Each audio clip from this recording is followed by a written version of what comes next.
Magandang araw, mga bata! Ako nga pala, si Kuya Joel. At ako naman si Ate Marge. Kami ay miyembro ng Philippine Coast Guard o Tanod Baybayin ng Pilipinas.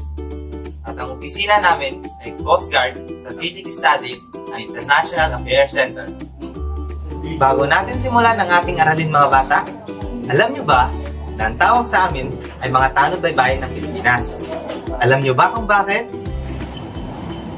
Sapagkat kami ang ahensyang nagpapatupad ng mga batas na pumoprotekta, nangangalaga at nagpapanatili ng kalinisan ng ating karagatan.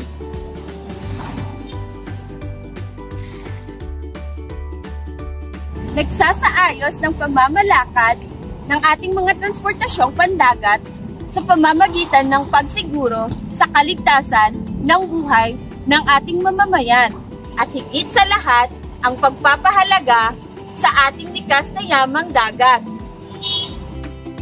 Hindi ba napakaganda ng ating layunin, mga bata? Sa video na ito, pag-aaralan natin ang importansya ng paglilinis at kung paano natin pangangalagaan ang ating karagatan. Tara! Samahan niyo kami sa aming paglalayag!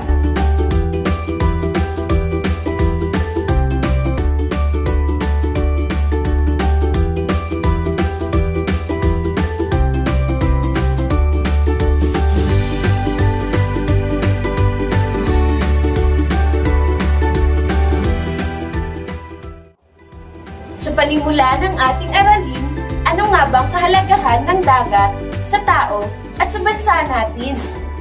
Mga bata, alam nyo ba na galing sa dagat ang ilan sa ating mga kinakain sariwang isda?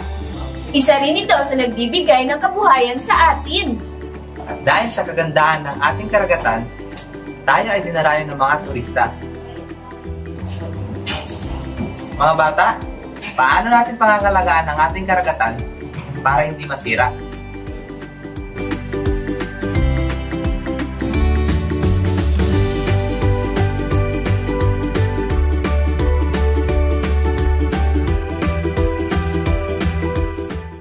May mga larawan kaming ipapakita sa inyo at sabihin niyo sa amin kung tama o maling gawain ba ito para sa ating karagatan.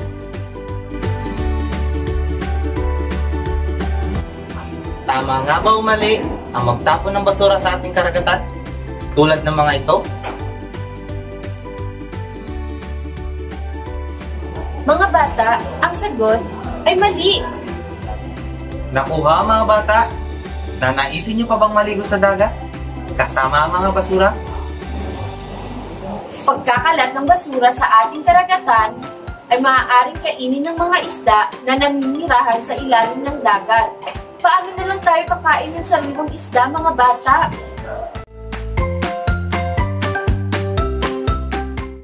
Mga bata, tama nga ba o mali ang magtapon ng chemical sa ating karagatan?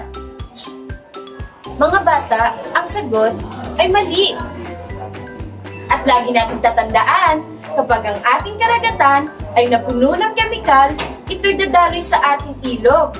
At ganito ang mangyayari sa ating inumin.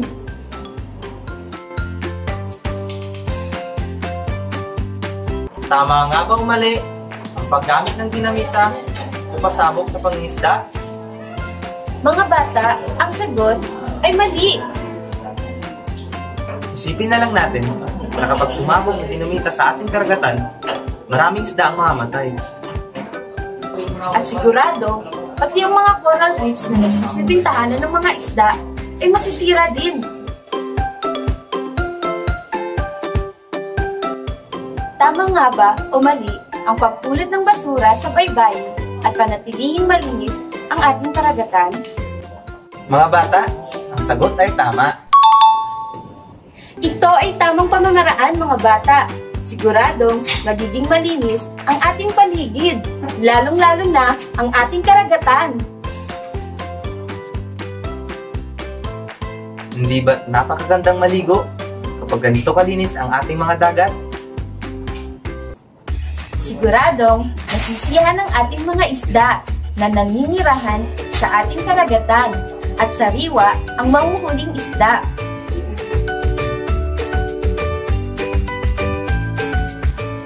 Mga bata, tama ba o mali ang paghihiwalay ng basura sa ating basurahan?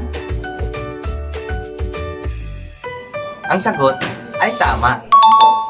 Dahil sa wastong paghihiwalay ng basura ng nabubulok at di nabubulok, ang ilan dito ay pwedeng i-recycle. Dahil sa mga basurang hindi nabubulok, katulad ng mga plastic bottles, pwede natin itong gawing pangdekorasyon at pwede rin itong gawing pangkabuhayan.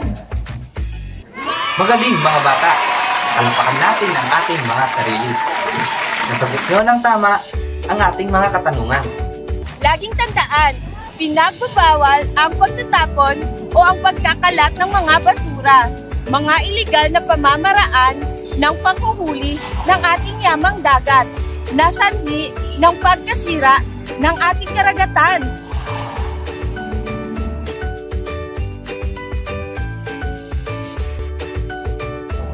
Layunin namin na mapangalagaan at maprotektahan ito laban sa mga mapang-abusong mamamayan. Maaari tayong makulong o pagmultahin ang sino mang magkalat ng basura sa ating kapaligiran.